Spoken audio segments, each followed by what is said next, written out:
Good morning. It's Wednesday, March 2nd. I'm Joe Elkier, here with Steve Rand. Welcome back to the Gold Spot.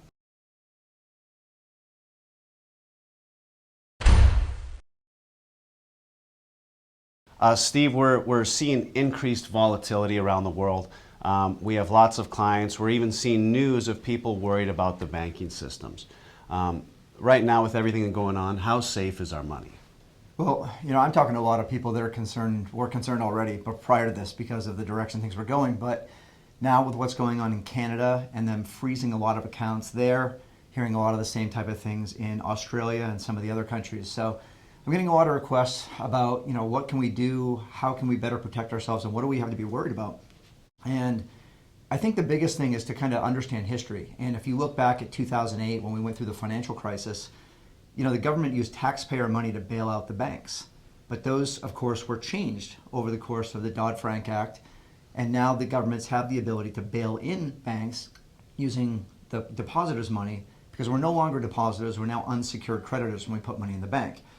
And I think a few people may know about this, and we should probably put a link to that below, but it really will help people to understand that the money, when you put it in there, is really not yours anymore. It does belong to the bank, and there are some big concerns about that. So with governments around the world going in this direction, you really need to be more concerned about how much control do I have over my money. And then on top of that, the cyber attacks that we've been told that are probably going to increase pretty dramatically from Russia specifically is another reason to be kind of concerned about anything you have in a digital format because you don't know how vulnerable that may be in the current world we're living in. With the war breaking out in the Ukraine, escalations we're hearing more between China and Taiwan. What other impacts could this war and all this tension pose on the metals market? Well, metals, oil, a number of things because, these type of things, when there's turmoil in the world and when things get very, very volatile, people look for safe havens. And gold is obviously something that's been used for, thousands of years as a safe haven. Oil prices are spiking right now to well over $105 a barrel. I think it was $109 this morning.